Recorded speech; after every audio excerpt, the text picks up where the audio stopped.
మీ ఎలాంటి వ్యాపార ప్రకటనలకైనా వెంటనే మా ఛానల్ సంప్రదించండి. వీక్షకులందరికీ నమస్కారం. ఫిబ్రవరి మాసంలో మీకు ఏ విధమైనటువంటి గ్రహస్థితి కలగబోతూ ఉన్నది అనేటువంటి విషయాన్ని మనం ఈ వీడియో ద్వారా క్లుప్తంగా తెలుసుకునేటువంటి ప్రయత్నం చేద్దాం. జనవరి నెలలో సంక్రమించినట్టే ఫిబ్రవరి మాసంలో కూడా పంచగ్రహ కూటమి, షడ్గ్రహ కూటమి సంభవించడానికి కూడా అవకాశం ఉన్నది. అయితే ఈసారి మకరంలో కాకుండా కుంభరాశి యందు ఈ పంచగ్రహ కూటములు ఇవన్నీ కూడా ఏర్పడబోతూ ఉన్నాయి. అలాగే ఫిబ్రవరి మాసంలో ఉండేటువంటి గ్రహస్థితిని గనక మనం ఒక్కసారి గమనిస్తే మిథున రాశి యందు గురుడు సంచరిస్తూ ఉన్నారు. అలాగే సింహరాశి యందు కేతువు యొక్క సంక్రమణం జరుగుతూ ఉన్నది, కేతువు సంచరిస్తూ ఉన్నారు. అలాగే కుంభరాశి యందు రాహువు ఉన్నారు, మీనరాశి యందు శనైశ్వరుడు. ఈ 4 గ్రహాలు అలా స్థానంలో ఉన్నాయి. అయితే 13వ తారీఖు వరకు రవి యొక్క సంచారము మకర రాశి యందు ఉంటుంది. 13వ తారీఖు తదుపరి రవి యొక్క సంచారము కుంభరాశిలోకి వెళుతోంది. ఇది ఒక్క విషయాన్ని మనం పరిశీలన చేస్తే కుంభరాశిలో ఇప్పటికే రాహు యొక్క సంచారం ఉన్నది. ఈ 13వ తారీఖు దాటాక రవి కూడా కుంభరాశిలోకి ప్రవేశం చేయబోతూ ఉన్నారు. రవి రాహువులు కలిసి ఉండడం వల్ల అది పితృదోష కారకంగా మనం చెప్పుకోవచ్చును.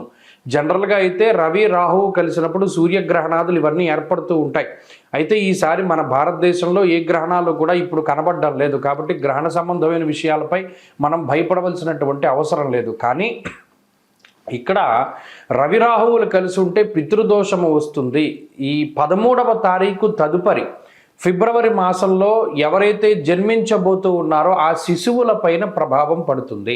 అందువల్ల ఎవరైనా ఫిబ్రవరి మాసంలో ఏదైనా సిజేరియన్ ముహూర్తాలు వీటి గురించి అడిగేటువంటి వాళ్ళు చాలామంది ఉంటారు. వాళ్ళకి సూచనప్రాయంగా ఒక మాట ఏమిటి అంటే 13వ తారీఖు లోపులో వీలుంటే కొంచెం పరిస్థితులు అవి సానుకూలంగా ఉంటే ఈ సిజేరియన్ అవి కూడా ముహూర్తాలు మీరు చేసుకోవచ్చును.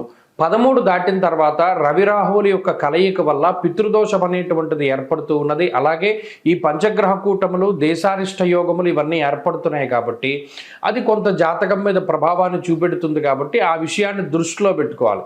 మరీ కాంప్లికేట్ అయిపోతే మాత్రం అంటే ఈ లోపులోనే చేసేసుకోమని కాదు.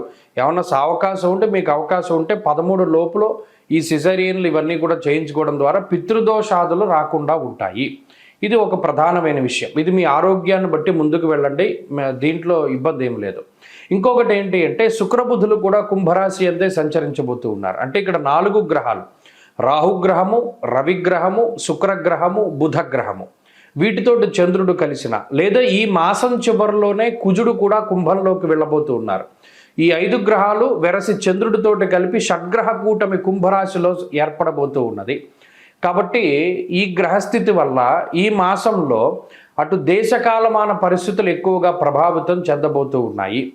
దేశారిష్ట యోగం అనేటువంటిది పట్టబోతూ ఉన్నది. ఎందుకంటే అటు కుజరాహువుల యొక్క కలయిక, అలాగే రవి రాహువుల యొక్క కలయిక ఇవన్నీ కూడా దేశారిష్ట యోగాలుగా చెప్పబడ్డాయి.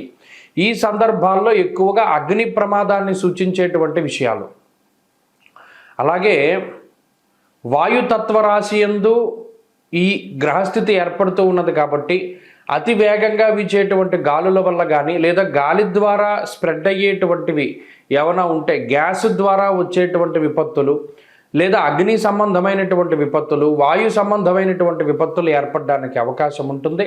కాబట్టి ఈ మాసమందు చాలా జాగ్రత్తగా ఉండడం, ఇది దేశారిష్ట యోగం కాబట్టి చెప్పదగినటువంటి సూచన. ఇక ఈ గ్రహస్థితి ద్వారా మీ రాశి ఫలితం ఏ విధంగా ఉందో మనం ఇప్పుడు తెలుసుకుందాం. కన్యా రాశి వారికి ఫిబ్రవరి మాసం అత్యద్భుతమైనటువంటి శుభ ఫలితాలను ఇవ్వబోతూ ఉన్నది.